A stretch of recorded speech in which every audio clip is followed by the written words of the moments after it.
दोस्तों, हमारे YouTube channel अमृतवाणी में आपका हार्दिक स्वागत है। नमस्कार दोस्तों, आज की कहानी है उल्लू और हंस की झूठी शान। एक जंगल में पहाड़ की चोटी पर एक किला बना था। किले के एक कोने के साथ बाहर की ओर एक ऊंचा सा विशाल देवदार का पेड़ था। किले में उस राज्य की सेना की एक टुकड़ी तैनात थी। देवदार के पेड़ पर एक उल्लू रहता था। वह भोजन की तलाश में नीचे घाटी में फैले चरागाहों की लंबी घासों व झाड़ियों में कई छोटे मोटे जीव कीट पतंगे मिलते, जिन्हें उल्लू भोजन बनाता। किले के निकट ही एक बड़ी झील थी जिसमें हंसों का निवास था। उल्लू पेड़ पर बैठा झील को निहारा करता। उसे हंसों का तैरना व उड़ना बहुत अच्छा लगता था। वह सोचा करता कि कितना शानदार पक्षी है। हंस एकदम दूध सा सफेद, गुलगुला शरीर, सुराहीदार गर्दन, सुंदर मुख व तेजस्वी आंखें। इसकी बड़ी इच्छा होती है किसी हंस से उसकी दोस्ती हो जाए। एक दिन उल्लू पानी पीने के बहाने झील के किनारे उगी एक झाड़ी पर उतरा। निकट ही एक बहुत शालीन व सौम्य हंस पानी में तैर रहा था। हंस तैरता हुआ झाड़ी के पास आया। उल्लू ने बात करने का बहाना ढूंढा। हंस जी, आपकी आज्ञा हो तो पानी पी लूं, बड़ी प्यास लगी है। हंस ने चौंक कर उसे देखा और बोला, मित्र, पानी प्रकृति और सबको दिया गया वरदान है, उस पर किसी का अधिकार नहीं है। उल्लू ने पानी पिया, फिर सिर हिलाया जैसे उसे निराशा हुई। हंस ने पूछा, मित्र, असंतुष्ट नजर आ रहे हो, क्या प्यास नहीं बुझी? उल्लू ने कहा, हे हंस, पानी की प्यास तो बुझ गई। आपकी बातों में मुझे ऐसा लगा कि आप नीति व ज्ञान के सागर हैं। मुझ में उसकी प्यास जग गई, वह कैसे बुझेगी?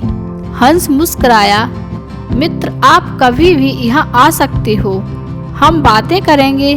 इस प्रकार से मैं जो जानता हूँ वह आपका हो जाएगा और मैं भी आपसे कुछ सीखूंगा।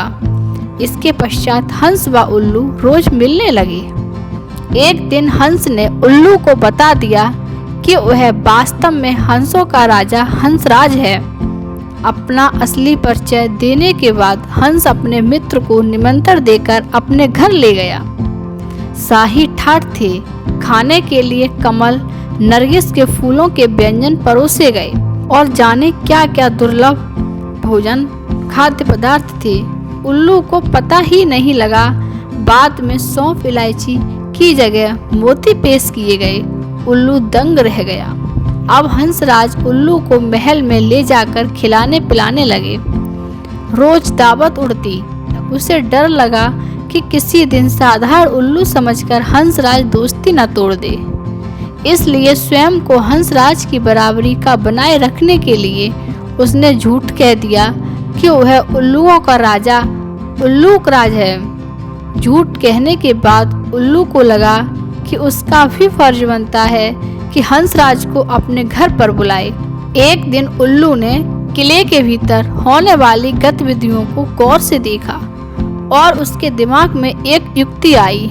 उसने किले की बातों को खूब ध्यान से समझा, सैनिकों के कार्यक्रम को नोट किया। फिर वह चला हंस के पास। जब वह झील पर पहुंचा तब हंसराज कुछ हंसनियों के साथ जल में तैर रहा था। उल्लू को देखते ही हंस बोला, मित्र, आप इस समय? उल्लू ने उत्तर दिया, हाँ मित्र, मैं आपको आज अपने घर दिखाने व अपना मेहमान बनाने के लिए ले जाने आया हूँ। मैंने कई बार आपको मेहमान बनाने की सोची है, मुझे भी सेवा का मौका दें।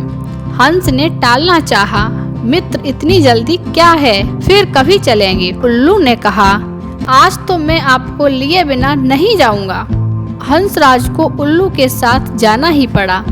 पहाड़ की चोटी पर बने किले की ओर इशारा कर उल्लू उड़ते उड़ते बोला, वह मेरा किला है। हंस बड़ा प्रभावित हुआ।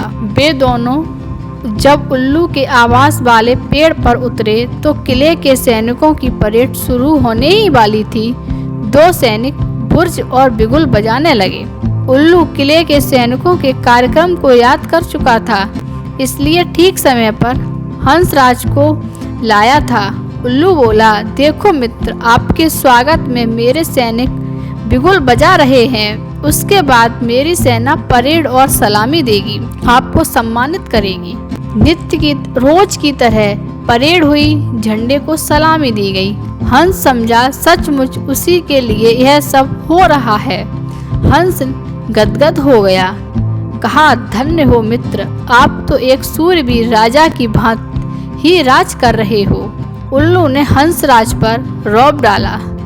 मैंने अपने सैनिकों को आदेश दिया है कि जब तक मेरा परम मित्र राजा हंसराज मेरे अतिथि हैं, तब तक इसी प्रकार रोज बिगुल बजे और सैनिकों की परेड निकले। उल्लू को पता था कि सैनिकों का यह रोज का काम है, दैनिक नियम। हंस को उल्लू ने फल, अखरोट व फन फसा के फूल खिलाए। उनको वह पहले से ही जमा कर चुका था। भोजन का महत्व नहीं रह गया।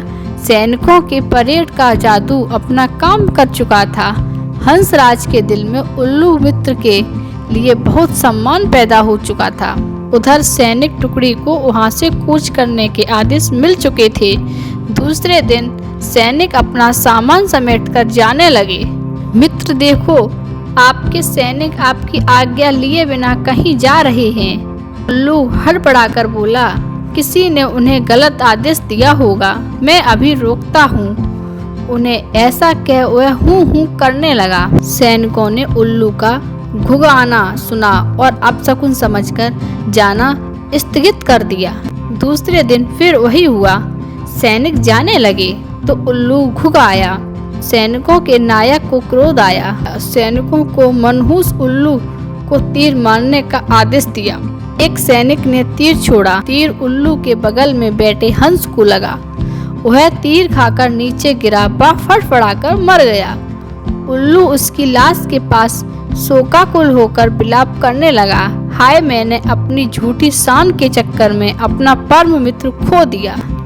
धिक्कार है मुझे। उल्लू को आसपास की खबर से बेसुध होकर रोते देख सियार उस पर झपटा और उसका भी काम तमाम कर दिया।